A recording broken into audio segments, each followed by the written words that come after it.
here happened minutes before the start of a match where a man is experiencing a cardiac arrest and is being resuscitated. A news story that resonated around the world. But this could have been completely avoided. And what many say is, this must happen because of the emotions, shouting a goal, being very energetic. But if you notice, it happened minutes before entering the match, and the trigger that caused the heart attack in this person was in the environment, and many haven't noticed. Well, there's a silent factor that can thicken the blood in minutes without you noticing, turning your arteries into a time bomb before a match even begins. So if you're going to watch the next World Cup football match, pay close attention to what the trigger for these episodes is, because ignoring it could cost you your health. First, let's see what happens in your body. And imagine this very common scenario in which you're in the perfect environment, waiting for this match for a long time. You travel with your friends, the stadium's packed and adrenaline is at its peak in a perfect setting.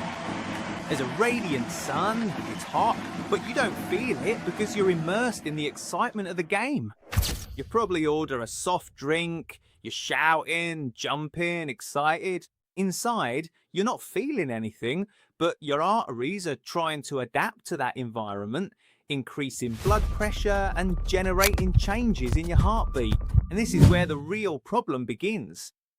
In these massive environments where there are many people, body temperature begins to rise, the sun gets more and more intense, you're in peak hours, and your body begins to adapt physiologically to avoid overheating. But that same adaptation mechanism increases your risk, and 95% of the fans who are there overlook it. The problem is that, inside, what do you think happens to your blood and arteries being at that temperature and constantly with those emotional levels? Initially, you might start to feel a slight headache, maybe some dizziness, a dry mouth, and you think, it's just the sun, it's the travel fatigue, it's the stress of the match. You ignore it, you sit down and you keep watching the game. What you don't know is that at that precise second, due to that hidden environmental factor, your blood has completely changed its consistency. It's no longer in its normal liquid state, but has moved to a state of thicker flow, making circulation more difficult. Your arteries are contracting, and this will start to set the stage for something more dangerous. If we set aside the fact that your blood pressure starts to rise, your heart rate increases, and this causes the heart's workload to increase by up to 3 times.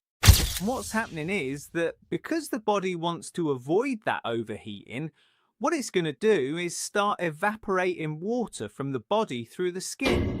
Through the skin, you start to sweat. But the artery, as if it were a pipe, instead of having water flowing normally, starts to dehydrate like this.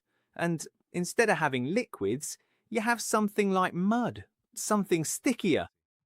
That creates a kind of thickening. And let's take a pause. Probably many will say, well, but I've been to matches before and absolutely nothing happened. Yes, but there's an important factor we're forgetting, and I'm referring to the sun, to the ambient temperature we're experiencing nowadays, especially in the countries where the World Cups are being played. Why do you think FIFA established a hydration break between each half of the match, at the 22nd minute and the 73rd minute?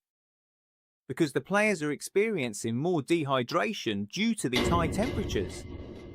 But you'll say, but I'm not a football player. Yes, but they have proper conditioning, and you perhaps don't know how your health condition is. Maybe you haven't managed your blood pressure, and you arrived dehydrated, you've walked, and all this summer factors can form the perfect storm for it to happen. And it's more important to remember that the large number of people in this environment, often to cool down, abuse these things. Alcohol, energy drinks, and among them sugary ones. You think you're hydrating, but medically you're doing the exact opposite. Well, normally what we should look for is hydration with water mainly, or electrolytes if the sweating's been abundant. If you start drinking sugary drinks, you increase the osmolarity or the concentration of sugar within the blood. That dehydrates you more because in the kidney you start to lose more sugar and that pulls water with it. Alcohol is a strong diuretic that will make you fill your bladder more. Temperature, you're sweating and the bladder empties. And besides that, if you consume energy drinks or a lot of coffee, caffeine's also a diuretic. Imagine you're pushing your heart's work to more and more risk. The impact of caffeine triggers a state of cardiac alertness. And so this is where all the pieces come together to increase the risk of being able to have a heart attack and perhaps a cardiac arrest. Well, blood thick as mud. You're dehydrated by the sun and suddenly, goal! Your team scores in the final minute, or you celebrate and your brain releases a massive surge of adrenaline. Your heart starts racing up to 150 beats per minute, trying to move all that sludge, and your blood pressure spikes. And that's where the impact is. If you have fatty plaques in your arteries, which many don't know, that drastic pressure, dehydration, blood like sludge will make those plaques rupture more easily. And when a fatty plaque ruptures in the arteries, it causes the well-known infarction, which can be cardiac or it can be cerebral. In a matter of seconds, that lack of oxygen and blood to these organs can cause body paralysis or stop the heart's electrical activity, leading to cardiac arrest. And here is where we have 3 signs that appear progressively. You can act before reaching the third one, which is the most dangerous. The first, you start to feel a bit dizzy, maybe a bit fatigued. The body feels strange. And here it could, yes, it's true, be heat stroke, and maybe with some fluids it would improve. But 90% don't take this into account. They're caught up in the emotion and watch the match. That's when, as the minutes pass, we enter the collapse phase. And at this point we reach sign number 2, where maybe the person next to you or a friend says, "I'm feeling something strange in my chest." You start to see them very sweaty, pale. This is already telling you that something has happened in their arteries. And sometimes, in that episode, many say, "Oh, maybe you need some shade, hydrate better, maybe you need an energy drink, some coffee, because you're tired from the trip." And you worsen the scenario, which can lead to the third sign, which is that suddenly the person collapses or starts to feel like they're fainting. The sensation of discomfort in the chest becomes so intense. That is my point of no return. And surely, and that's what I hope, you must go quickly to get emergency care. With this, let's think. What can I do in this World Cup to watch the matches without risking a heart attack? Apply 3 key strategies. Before a match, if you're going to watch a game, especially during hours when the sun is very intense, between 10 in the morning and 2 in the afternoon, prepare with good hydration. And how do you know if you're well hydrated? You have to see that your urine is clear or light yellow, that your mucous membranes feel very moist, lips well hydrated, and your skin is very elastic. Those are some good signs of hydration.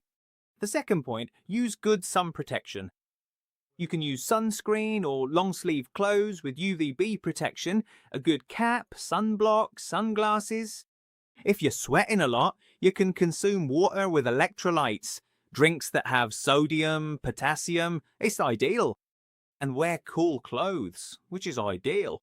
The key point to all this is to have a better environment where you enjoy yourself.